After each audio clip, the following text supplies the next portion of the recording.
اس میں یہ کوتاہی ہوتی ہے کہ اگر کسی کا نام عبد الخالق ہے تو خالق کہہ کے پکار لیا، کسی کا نام رزاق ہے، عبد الرزاق نام ہے تو رزاق کہہ کے پکار لیا، یہ مکروہ تحریمی ہے، اور مفتی شفیع عثمانی رحمۃ اللہ نے لکھا ہے یہ گناہ کبیرہ ہے۔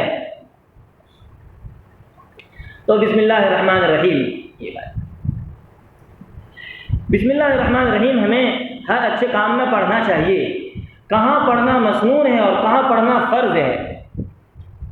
جیسے بتایا کہ بسم اللہ قرآن کریم کو شروع کرنے سے پہلے پڑھنا مسنون ہے، نماز میں اعوذ باللہ کے بعد بسم اللہ پڑھیں وہاں پر تو مسنون ہے، اور اچھے کام جو آپ کریں وہاں اچھے کام کرنے کے وقت وہاں پڑھنا مسنون ہے، اور بعض جگہ ایسی ہے جہاں پر بسم اللہ پڑھنا فرض ہے۔ مثال کے طور پر ذبح کے وقت میں، جیسے آپ قربانی کے وقت میں ذبح کرتے ہوں یا عقیقے کے وقت میں ذبح کرتے ہوں، تو ان مواقع پر بسم اللہ پڑھنا فرض ہے۔ اگر آپ نہیں پڑھیں گے تو وہ ذبیحہ حلال نہیں حرام ہو جائے گا۔ قرآن کریم میں اللہ پاک نے فرمایا فَكُلُوا مِمَّا ذُكِرَ اسْمُ اللَّهِ عَلَيْهِ، کہ تم ان جانوروں کو کھاؤ جن پر اللہ کا نام لے کر جن کو ذبح کیا گیا ہو، وَلَا تَأْكُلُوا مِمَّا لَمْ يُذْكَرِ اسْمُ اللَّهِ عَلَيْهِ، اور جن پر اللہ کا نام نہ لیا گیا ہو اور ان کو ذبح کر دیا گیا ہو تو ایسے جانور کو مت کھاؤ، ایسے جانور کھانا تمہارے لیے حلال نہیں ہے، حرام ہے۔ اچھا، ایک مسئلہ اس میں یہ بھی یاد رکھنا چاہیے کہ بقرعید کے موقع پر عام طور پہ یہ ہوتا ہے کہ جیسے امام صاحب ہوئے یا ہم جیسے مولوی لوگ ہوئے، لوگ بلا لیتے ہیں کہ چلیے ذرا ذبح کر دیجیے گا، تو ہم لوگ کا کام یہ ہوتا ہے، وہاں قصائی ہوتا ہے، ہم لوگ ذرا چھری لے کر اسے گردن پہ ذرا سا رکھا کاٹا، باقی قصائی کاٹتا ہے۔ تو اس بات کو یاد رکھنا چاہیے جس طریقے سے مولانا نے یا امام صاحب نے چھری لے کر ذبح کیا ان کا بسم اللہ پڑھنا ضروری ہے، ایسے جو قصائی ذبح کر رہا ہے اور ہاتھ پھیر رہا ہے چھری لے کر اس کا بسم اللہ پڑھنا بھی ضروری ہوگا۔ اگر وہ بسم اللہ نہیں پڑھے گا تو وہ ذبیحہ حلال نہیں حرام ہوگا۔ اس بات کو فقہاء کرام کی تمام کتابوں میں تقریباً لکھی ہوئی ہے، لکھا ہے فقہاء نے۔ اس بات کو یاد رکھنا چاہیے، اور قصائی کو بولنا چاہیے زور سے بسم اللہ بولو تاکہ ہم بھی سن لیں کہ تم بسم اللہ پڑھ رہے ہو اور ہمارا ذبیحہ تاکہ حلال ہو جائے۔ اچھا، بسم اللہ میں برکت بھی ہے، اللہ پاک نے برکت رکھی ہے۔ روایت کے اندر آتا ہے کہ ایک مرتبہ نبی اکرم صلی اللہ تعالیٰ علیہ وسلم ایک سواری پر سوار ہوئے۔ پہلے زمانے میں تو گھوڑے اور گدھے خچر ان پر لوگ سواری کیا کرتے تھے۔ نبی اکرم صلی اللہ علیہ وسلم سوار ہوئے اور آپ کے پیچھے ایک صحابی بھی بیٹھے ہوئے تھے، تو جانور کو ذرا سا ٹھیس لگ گئی، سوار ہوتے ٹھیس لگی ہوگی، جب ٹھیس لگی تو ان صحابی نے کہا کیس الشیطان، شیطان کا برا ہو، شیطان کا ناس ہو، برباد ہو شیطان۔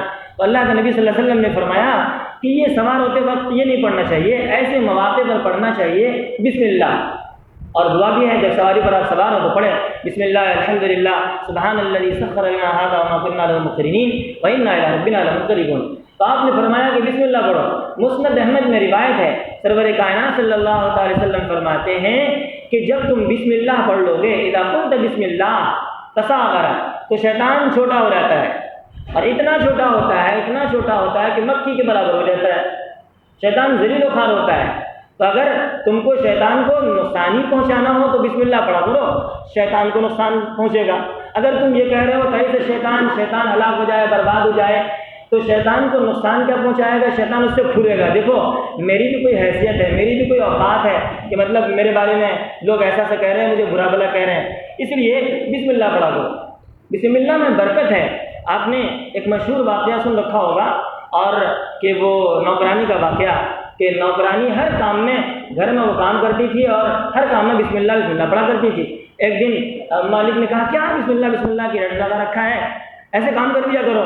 آزمانے کے لیے مالک نے اسے قیمتی کوئی ہیرا وغیرہ دیا اور کہا کہ جا کے اس کو فلاں جگہ رکھ دو۔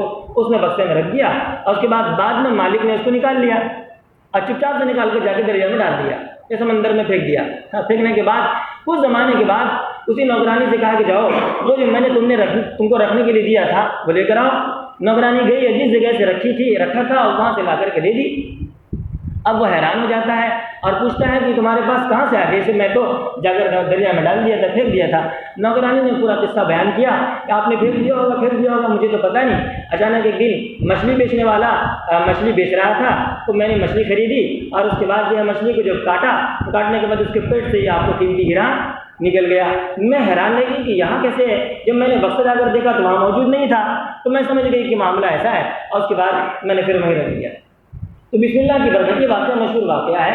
بہرحال بسم اللہ کی برکت ہے، ہر وہ کام جس کو بسم اللہ سے شروع کیا جائے، جس کو بسم اللہ کے ساتھ آغاز کیا جائے، وہ کام بے برکت نہیں ہوا کرتا، اس کام میں اللہ تعالیٰ برکت عطا فرماتے ہیں۔ لہذا مسلمانوں کو اپنی تجارت میں، اپنے بزنس میں، اپنے دھندے میں، اپنے کاروبار میں، اچھے کام میں، جائز کام میں اور زندگی کے ہر شعبے میں مسلمانوں کو بسم اللہ کا اہتمام کرنا چاہیے، تاکہ اللہ تعالیٰ ہمارے کاموں کو آسان بنا دے اور کاموں میں برکت عطا فرمائے۔ اتنی رہا دیا جائے، رہنے دیا جائے کہ اور بھی ٹھیک ہے؟ سبحان اللہ و بحمدہ، سبحان اللہ و بحمدہ۔